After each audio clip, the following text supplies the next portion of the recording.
우리 주님과 늘 동행하는 복되고 귀한 은혜의 삶 사시는 우리 모든 성도들 되시기를 축복합니다. 오늘은 성령의 열매, 우리 기쁨에 대해서 세 번째 시간입니다. 성령 충만으로 섬기는 기쁨이라는 제목으로 말씀 나누도록 하겠습니다. 성도 여러분, 최근에 우리 가족들 말고 우리 손님을 집으로 초대하신 그런 경험이 있으십니까? 요즘에는 집으로 초대하는 일이 거의 사라진 것 같아요. 우리 예전에는 신방한다라고 하면 꼭 집으로 초대해서 함께 예배하는 것이 많았는데, 요즘에는 또 핵가족화되고 또 여러 가지로 여건들이 안 좋다 보니까 외부에서 그냥 신방하는 일들도 많아지는 것 같습니다. 집으로 누구를 초대한다라는 것, 그만큼 그 사람과 내가 친밀한 관계에 있다라는 거죠. 또 손님을 맞이하기 전후로 여러 가지 준비를 해야 하기 때문에 부담이 되는 것도 사실입니다. 내 삶의 자리를 당신에게 공개한다라는 것, 아무에게나 할 수 있는 일이 아니기 때문입니다. 마르다라는 여성이 예수님을 기쁨으로 집에 모십니다. 마르다의 집이다라고 이렇게 말하고 있습니다. 1세기의 여성이 자기의 집을 소유하고 있다라는 것, 아주 드문 일이었습니다. 남편과 사별 후에 자기 소유가 되었는지 아니면 원래 싱글이었는데 부모로부터 물려받았는지 모르지만 어쨌든 이 집이 마르다의 소유다라고 얘기하는데, 이 주님을 그래서 기쁨으로 모시는데 문제는 마르다의 마음이 편치 않았다라는 것입니다. 그 이유를 오늘 본문 40절에서 이렇게 말씀해 주고 있죠. 그런데 마리아는 섬기는 일이 많아서 정신없이 바빴다. 그래서 마르다가 예수님께 불쑥 다가서서 말씀드렸다. 주님, 제 동생 마리아가 저를 혼자 섬기도록 내버려 두는데도 주님은 아무렇지도 않으신가요? 그러니까 저를 좀 거들라고 마리아에게 말씀해 주세요. 동생 마리아가 예수님 발치에 앉아서 가만히 있는 것을 보고 언니였던 마르다가 좀 화가 난 것 같습니다. 이렇게 바빠 죽겠는데 어쩌면 저렇게 손 하나 까딱하지 않고 가만히 있을 수 있냐? 주님이 좀 타일러서 한번 좀 혼을 내주시든지, 야, 가서 언니를 좀 도와주라, 한 말씀만 해달라라는 것입니다. 여러분, 일 좀 해보신 분들은 아시겠지만 바쁘고 힘들 때 한 손이라도 도움을 받으면 얼마나 큰 도움이 됩니까? 그런데 자신이 이렇게 바쁜데 마리아가 가만히 앉아 있으니 주님이 한 말씀 해주실 것을 간절히 기대했는데, 마르다의 요청에 대한 주님의 답이 41절부터 이렇게 이어지죠. 주님이 마르다에게 대답하셨다. 마르다, 마르다, 그대가 많은 일을 걱정하며 마음 졸이고 있네요. 그런데 부족한 것이 하나 있군요. 마리아는 그 좋은 부분을 선택했고 빼앗기지 않을 겁니다. 말씀합니다. 마르다에게는 분명한 불평할 이유와 근거가 있습니다. 예수님 항상 제자들과 함께 다니셨죠. 또 이 제자들, 젊은 청년들, 얼마나 먹성이 좋은 분들로 소문났는지 이 바리새인들은 이렇게까지 수군거렸습니다. 인자는 와서 먹고 마심에 너희 말이 보라, 먹기를 탐하고 포도주를 즐기는 사람이요 세리와 죄인의 친구로다 말씀했던 것을 봅니다. 손님을 모시려면 밥상을 차려야 되지 않습니까? 최소한 13인분입니다. 얼마나 바쁜 분주한 마음으로 상을 차리겠습니까? 내가 차린 상, 손님들이 와서 잘 먹어주면 그것으로 보람 있고 기쁨을 느끼는 것이 주인의 마음 아닙니까? 이보다 중요한 일이 있을 수 없는데, 시급한 일이라서 지금 당장 처리해야 되는데, 마리아는 손 하나 까딱 안 하고 자기를 도와줄 생각조차 하고 있지 않습니다. 그런데 주님은 아무것도 돕지 않는 마리아를 혼내시기는커녕 마리아가 좋은 것을 선택했고 그것은 꼭 마리아에게 필요한 일이었다라고 말씀합니다. 마르다가 틀리고 마리아가 옳았다라는 말이 아닙니다. A를 할 수도 있고 B를 할 수도 있는데 마리아는 그 순간에 옳은 선택을 했다라는 겁니다. 마리아의 선택은 주의 발치에서 말씀을 듣는 것이었습니다. 주, 퀴리오스라는 말, 헬라어 퀴리오스는 세상에 단 한 분뿐인 주님을 말하는 것이죠. 내 집에 오신 분, 이 집에 내가 모신 분이 말씀이 육신이 되어 이 땅에 오신 하나님의 아들 예수 그리스도라면 이분의 말씀을 듣는 것보다 더 중요한 것이 무엇이란 말인가? 그래서 마리아는 급한 일이 아니라 더 중요한 일을 선택했다라는 겁니다. 여러분, 우리의 인생이 끊임없는 선택으로 이루어져 있는 것을 보게 됩니다. 그 순간이 늘 찾아오죠. 이 회사를 가야 하는지 저 회사를 가야 하는지, 또 이 학교를 갈지 저 학교를 갈지 늘 고민하게 됩니다. 결혼을 해야 할지 말아야 할지, 인생은 모두 선택의 연속입니다. 그래서 영어 표현 중에 우리 인생은 BCD의 선택의 순간에 늘 있다라고 이렇게 말하죠. B는 출생을 의미하는 birth고 D는 죽음을 의미하는 death를 의미합니다. 그리고 이 출생과 죽음 사이에 우리는 항상 C, choice, 선택의 기로에서 끊임없이 우리 인생은 무엇을 선택함으로 이루어져 있다라는 겁니다. 옳고 그름의 문제가 아닙니다. 마리아는 제한된 인생에서, 나에게 주어진 그 짧은 인생에서 말씀을 택했습니다. 영생을 준비한 것이죠. 내일로 미루다가는 내일이 오지 않을 수도 있기 때문입니다. 그래서 지금 이 순간 가장 소중한 것, 귀한 것을 선택했습니다. 야고보는 우리에게 주어진 시간을 이렇게 말씀해 줍니다. 여러분은 내일 일을 알지 못합니다. 여러분의 생명이 어떻게 될지를 말입니다. 여러분은 연기, 곧 잠깐 보이다가 얼마 있으면 안 보이게 되는 연기이기 때문입니다. 인생은 안개 연기와 같습니다. 너무 짧기에 너무 소중한 것이 우리 인생이죠.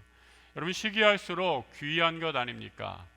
만약에 금과 다이아몬드가 길바닥에 널려 있다면 금값이, 다이아몬드 값이 그렇게 비쌀 리가 있겠습니까? 우리가 죽지 않고 영원히 산다면 시간이 무슨 의미가 있을까요? 하지만 하나님 우리에게 안개와 같은 짧은 삶을 허락하십니다. 주어진 시간에 내가 무엇을 선택하며 어떻게 하나님의 뜻을 드러내는가, 전적으로 나의 몫입니다. 마리아는 사람들의 평가를 기준으로 삼지 않았습니다. 영혼의 관점에서, 안개와 같은 짧은 인생에서 그가 가장 소중한 것을 붙잡았고 그것을 하나님으로 삼고 살아갑니다. 전혀 예상하지 못한 긴급한 일이 생기면 우리는 영적으로 중요한 것을 망각하고 맙니다. 이 페르시아 성경에 바사라고 이렇게 번역을 했죠.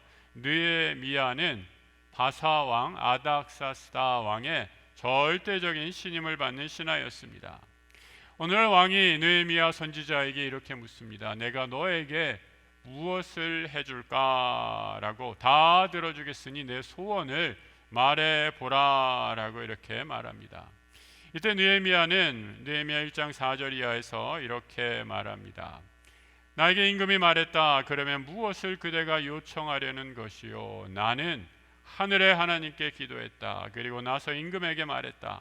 임금님이 괜찮으시다면, 임금님의 종인 저를 임금님이 좋게 여기신다면 그러면 저를 유다로 보내주시기 바랍니다. 제 조상들의 묘지가 있는 도시로요. 그리하여 제가 그 도시를 다시 세울 수 있도록 해 주십시오.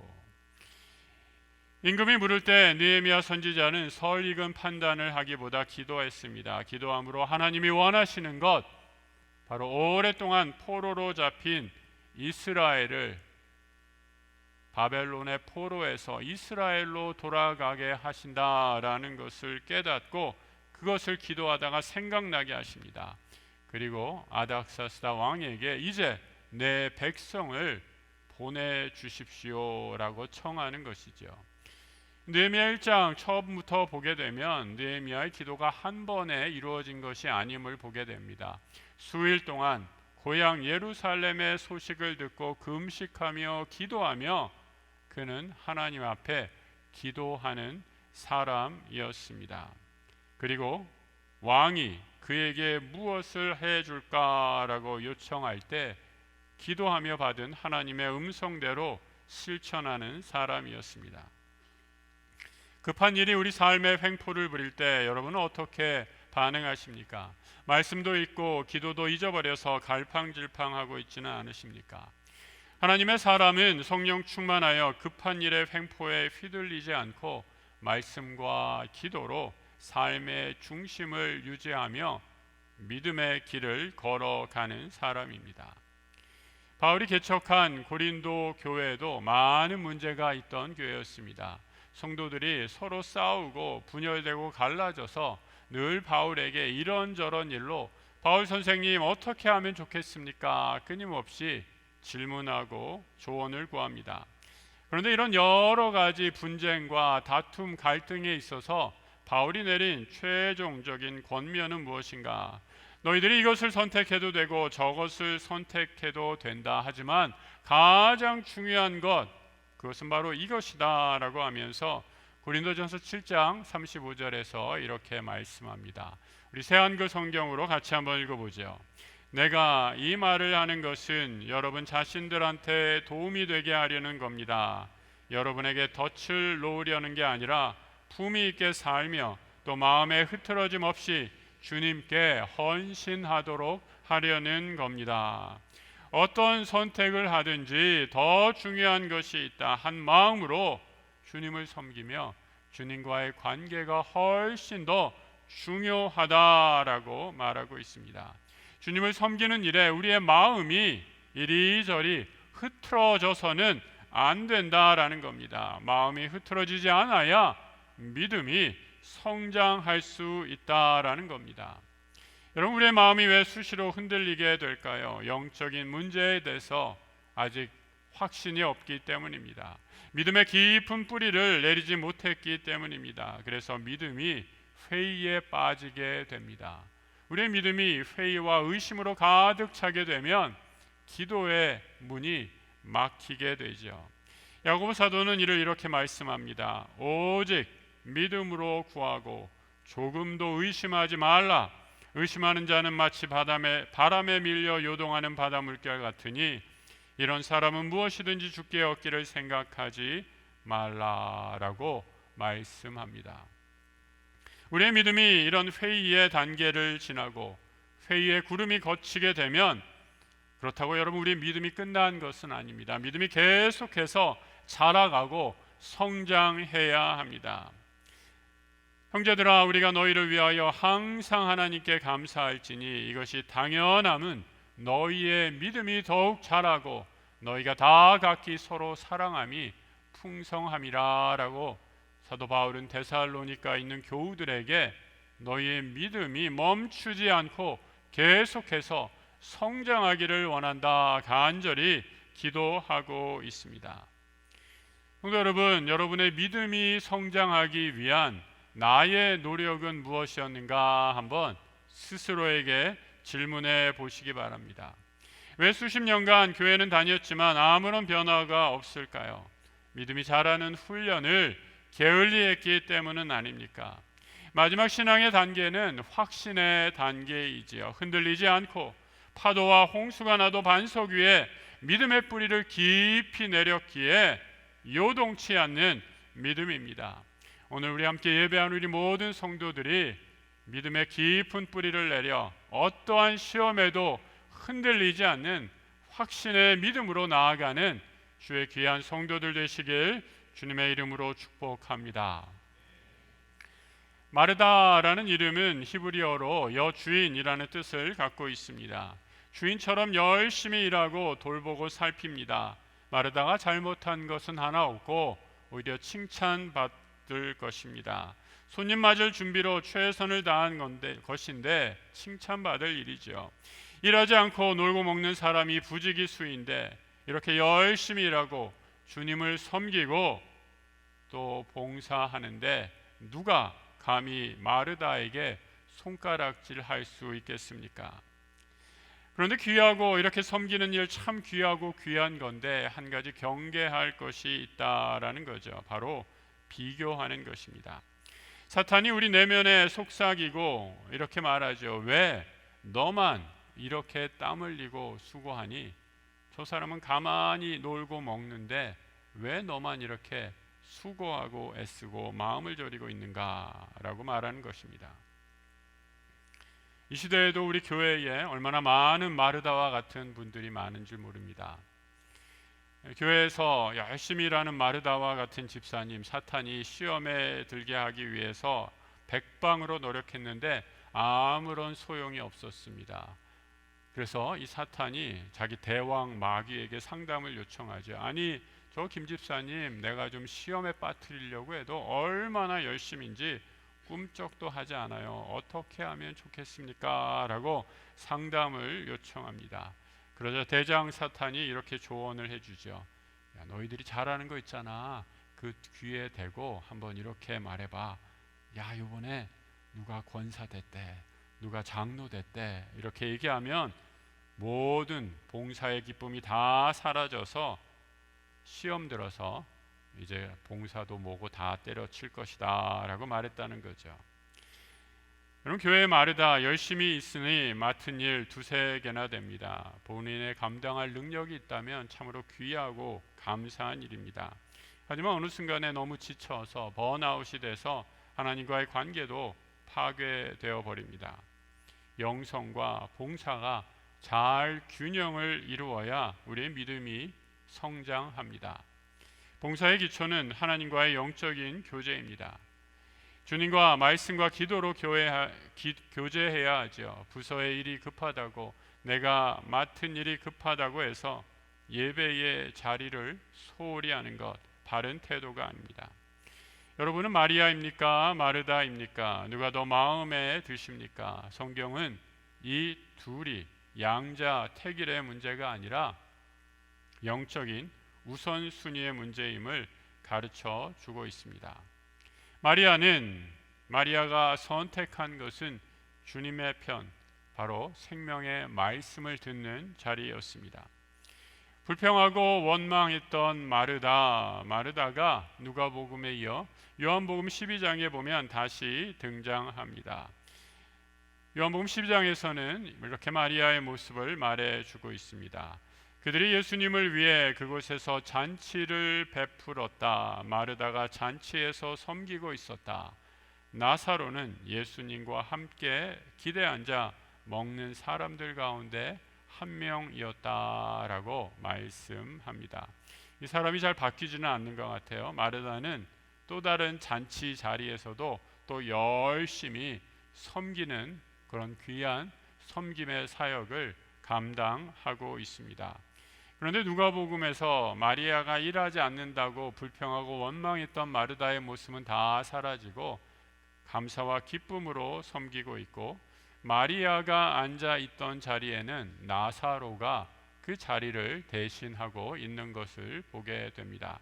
그러면 마리아는 어디로 갔을까요? 우리 요한복음 12장 2절 그 이후에 보면 마리아가 나타나서 자신이 가지고 있는 가장 귀한 나드 옥합을 주님의 발 아래 깨어 바치는 장면이 이어지고 있습니다. 마르다, 마리아, 그리고 나사로, 이 온 남매가 주님을 가장 귀한 분으로 모시고 성령 충만해서 섬기고 또 섬기는 귀한 종의 모습을 보여주고 있습니다. 섬기는 마리아, 말씀에 귀 기울이는 섬기는 마르다, 말씀에 귀 기울이는 마리아, 다 신실한 믿음의 여성의 본이 되죠. 말씀을 통해 우리도 빠지기 쉬운 함정을 우리에게 가르쳐 주십니다. 급한 일, 해야 할 일에 쫓겨서 그보다 더 중요한 일을 놓치는 경우이죠. 기도보다 중요한 일이 있다라고 유혹합니다. 예배보다 더 시급한 일이 있으니 먼저 처리하자라고 합니다. 예수님은 우리에게 이렇게 가르쳐 주시죠. 예수를 떠난 모든 섬김은 바닷가 모래사장에 모래성을 짓는 것과 같아 하루아침에 무너질 수 있습니다.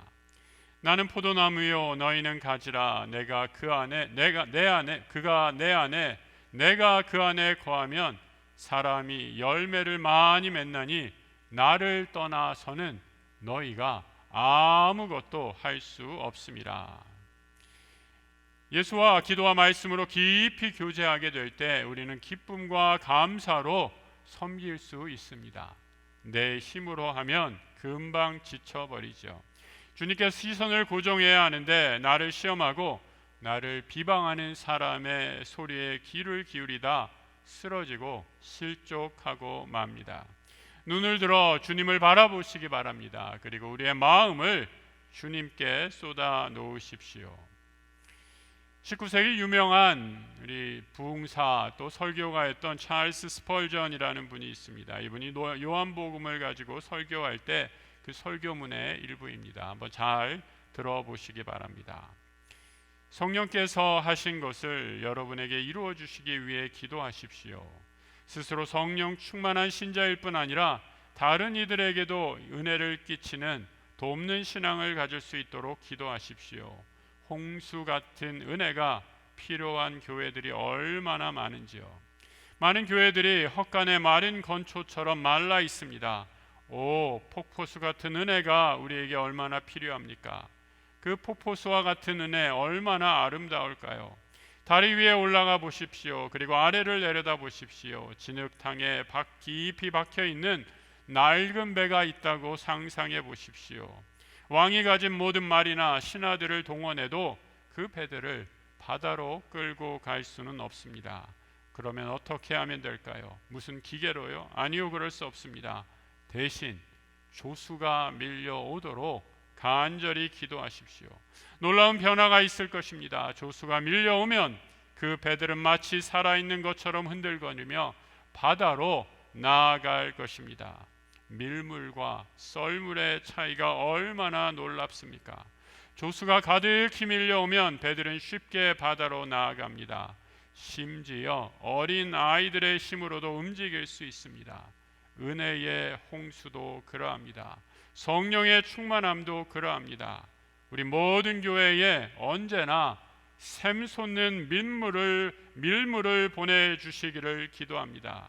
그러면 나태한 사람도 활발히 움직일 수 있습니다. 반쯤 죽어있는 자들도 활기를 얻을 것입니다. 그들은 하나님을 위해 일하지도 않고 기도에 나오지도 않았습니다. 그러나 만일 물이 넘쳐나면 그들은 알게 될 것입니다. 그들은 열심을 내고 관대해지며 모든 선한 일을 하며 그들의 말 속에는 은혜가 넘치게 될 것입니다. 그렇게 되기를 간절히 기도합니다. 우리 모든 교회들의 샘물의 은혜가 터져 나오기를 간절히 기도합니다. 성도 여러분, 오늘 이 예배를 통해 우리 예배자, 우리 메마른 심령에 하나님의 은혜의 강물이 넘치기를 기도합니다. 성령 충만함으로, 그래서 감사와 기쁨으로 하나님 나라 주의 일꾼이 되는 우리 모든 하나님 나라의 백성들 되시길 우리 주님의 이름으로 축복합니다. 주님, 우리를 새롭게 해 주옵소서. 하나님의 말씀으로 주의 영으로 새롭게 하여 주시고 급한 일의 횡포로 마땅히 해야 할 것을 소홀히 하는 어리석음 범치 않게 하여 주옵소서. 우리에게 주어진 시간 안개와 같은 인생이지만 오직 주님만을 더 사랑하며 성령 충만하여 주님이 주시는 은혜로 교회를 섬기고 우리의 믿음의 성장을 이뤄가는 하나님 나라 거룩한 주의 백성 되게 하여 주옵소서. 시간의 주인이시고 우리를 늘 성령 충만한 은혜로 채워주시는 우리 주 예수 그리스도 이름으로 기도드립니다. 아멘.